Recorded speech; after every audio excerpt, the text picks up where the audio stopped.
한때는 정말 성공 신화 그 자체였죠. 나도 저렇게 대박나고 싶다. 모두의 꿈이었는데 이게 어떻게 한순간에 악몽으로 변해버렸을까요? 오늘 바로 그 이야기 속으로 한번 깊숙이 들어가 보려고 합니다. 전국을 말 그대로 휩쓸었던 한 음식 트렌드가 있었어요. 근데 이게 수많은 사람들의 희망을 양분 삼아 자라나다가 결국 그 사람들을 재정적인 파멸로 이끌고 말았거든요. 오늘 이 붕괴의 과정을 하나하나 낱낱이 해부해 보겠습니다. 자, 우리 이야기의 가장 충격적인 장면, 그러니까 클라이맥스부터 시작해보죠. 불과 몇 달 전까지만 해도요, 가는 곳마다 보였고 대박의 상징 그 자체였던 식당들이 전국에 220개나 있었어요. 그런데 이 식당들이 어떻게 정말 말 그대로 하룻밤 사이에 불법이라는 딱지가 붙어버렸을까요? 그리고 수많은 사장님들을 순식간에 빚더미에 앉게 만들었을까요? 모든 것이 와르르 무너져 내린 바로 그 지점부터 시간을 거슬러 올라가 보겠습니다. 1억 5천만 원. 이 숫자를 한번 보세요. 이게 그냥 단순한 돈의 액수가 아닙니다. 어떤 분에게는 서울의 작은 아파트 전세금일 수도 있고 또 어떤 가족에게는 정말 평생을 바쳐서 피땀 흘려 모은 전 재산일 수도 있겠죠. 바로 그 돈이 가산세라는 무시무시한 이름으로 한순간에 사라질 수 있다는 걸 의미했습니다. 가맹점주 한 명이 혼자서 짊어져야 했던 이 어마어마한 세금 폭탄. 대체 이게 어디서부터 잘못된 걸까요? 그런데요, 이렇게 끔찍한 붕괴가 있기 전에는 이곳은 정말 사람들이 줄을 서서 먹는 그야말로 가성비의 성지였습니다. 아니 도대체 어떻게 9,800원이라는 진짜 말도 안 되는 가격에 한우를 팔 수가 있었을까요? 그리고 사람들은 왜 그렇게까지 열광했던 걸까요? 자, 먼저 그 뜨거웠던 열풍의 비밀부터 한번 파헤쳐보겠습니다. 자, 이 내용을 한번 보세요. 이건 뭐 성공 공식이랑 공식은 다 들어있는 것 같지 않나요? 가격은 경쟁사보다 30% 이상 저렴하죠. 사람들은 유튜브랑 인스타그램 보고 막 몰려들었고요. 게다가 창업 비용이 3천에서 5천만 원? 와, 이거 나도 사장님 한번 해볼까? 하는 마음이 절로 들게 만들잖아요. 이 모든 조건들이 정말 기가 막히게 맞물리면서 글쎄 단 6개월 만에 매장이 200개가 넘어갔다니까요. 정말 경이로운 기록이죠. 그때 유튜브 켜면 이 가격 실화냐 이런 영상들, 인스타그램에는 지글지글 고기 굽는 사진들이 그냥 도배가 됐었어요. 그야말로 바이럴 마케팅의 교과서라고 할 수 있을 정도였습니다. 아니, 20만 원짜리 한우 외식을 6만 원에 할 수 있다니 여러분이라면 이 유혹 뿌리칠 수 있겠어요? 소비자들은 당연히 열광했고요. 창업을 꿈꾸던 분들한테는 이게 정말 최고의 기회처럼 보였을 겁니다. 이 강력한 가치 제한은 그야말로 시정을 완전히 뒤흔들어 놨어요. 하지만 과연 세상에 공짜 점심이라는 게 정말 있었을까요? 그렇다면 이 마법 같은 가격의 비밀은 과연 무엇이었을까요? 정답은 바로 법의 빈틈을 아주 교묘하게 파고든 정말 아슬아슬한 세금 줄타기에 있었습니다. 이제부터 그 위험한 구조의 속을 한번 들여다보겠습니다. 이게 바로 이 화려했던 성공 신화의 가장 치명적이고 또 가장 결정적인 함정이었습니다. 네, 여기 보이는 이 정육식당이라는 모델, 이게 모든 문제의 시작이자 끝입니다. 아주 간단히 설명해 볼게요. 고기를 파는 정육점하고 상차림이나 식사 같은 서비스를 파는 식당을 한 공간에 합쳐놓은 거예요. 여기서 핵심은 뭐냐면 우리가 흔히 먹는 가공되지 않은 생고기 있잖아요. 소고기, 돼지고기. 이건 부가가치세 10%가 면제됩니다. 미가공 식료품이라서요. 이 프랜차이즈들은 바로 이 10%의 세금 차이를 이용해서 가격 경쟁력을 확보했던 겁니다. 자, 이 표를 보시면 문제가 한눈에 그냥 딱 들어옵니다.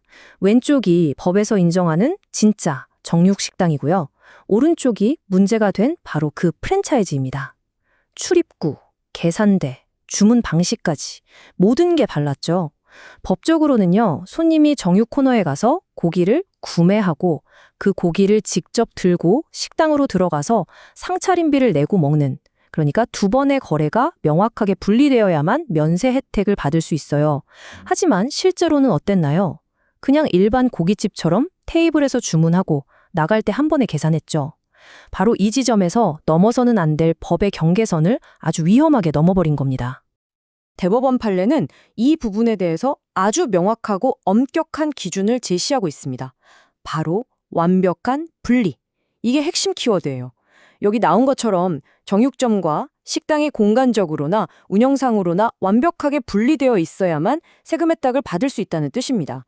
그런데 이 프랜차이즈들은 소비자의 편의성을 높인다는 명목으로 이 모든 원칙을 그냥 무시해버렸죠.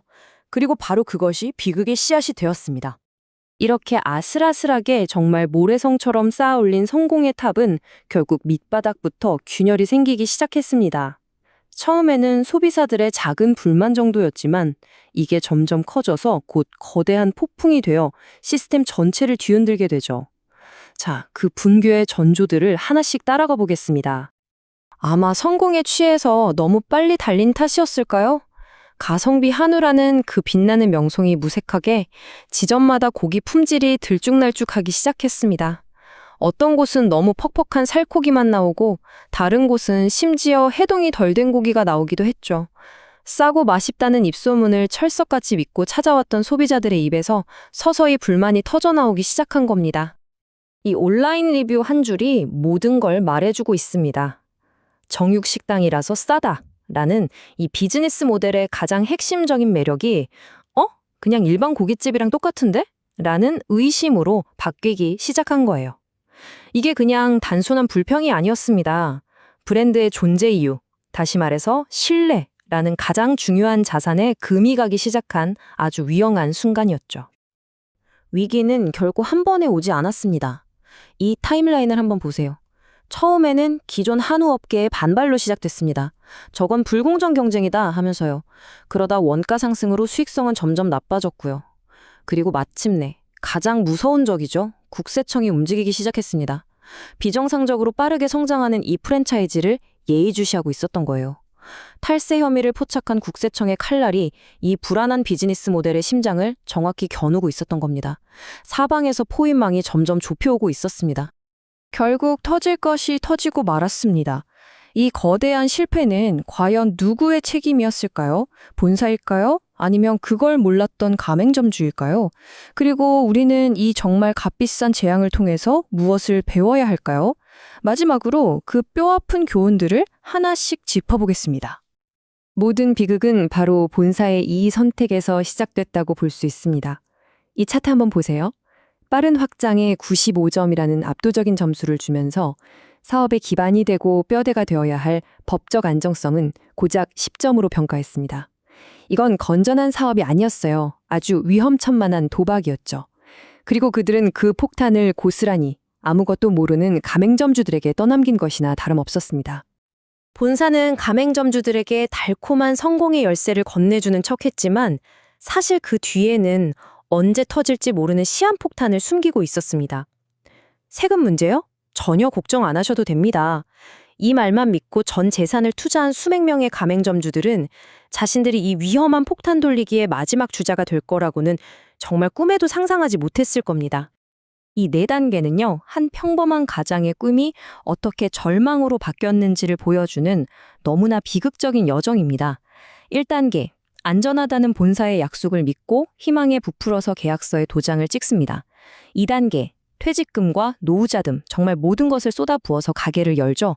하지만 3단계, 어느 날 갑자기 날아온 세무조사 통지서 한 장에 모든 것이 악몽으로 변합니다. 그리고 마지막 4단계, 수억 원의 세금을 감당하지 못해서 결국 파산하고 평생 일군 모든 것을 잃게 되는 겁니다. 이 사건은 우리 모두에게 4가지의 아주 중요한 질문을 던지고 있습니다. 첫째, 로켓 같은 성장과 안전한 방패 중에서 기업가에게 정말 더 중요한 건 무엇인가? 둘째, 창업을 준비하는 사람은 계약서의 작은 글씨까지 제3자의 전문가를 통해 꼼꼼히 확인했는가? 셋째, 소비자로서 우리는 이거 너무 싼데? 싶은 가격표 뒤에 숨겨진 것은 무엇인지 의심해 봤는가? 그리고 마지막으로 법의 허점은 결국 더 단단한 벽으로 막힌다는 것. 이 교훈들은 우리는 절대로 잊지 말아야 합니다. 결국 이 모든 이야기는 우리 모두에게 묻고 있습니다. 우리가 지불하는 최저가의 진짜 비용은 과연 무엇일까요? 어쩌면 우리가 맛있게 먹었던 그 값싼 한우 한 점에는 한 가족의 무너진 꿈과 그들의 눈물이 고스란히 담겨 있었을지도 모릅니다. 다음번에 너무 좋은 조건을 마주하게 된다면 오늘 이 이야기를 꼭 한번 기억해 주시기 바랍니다.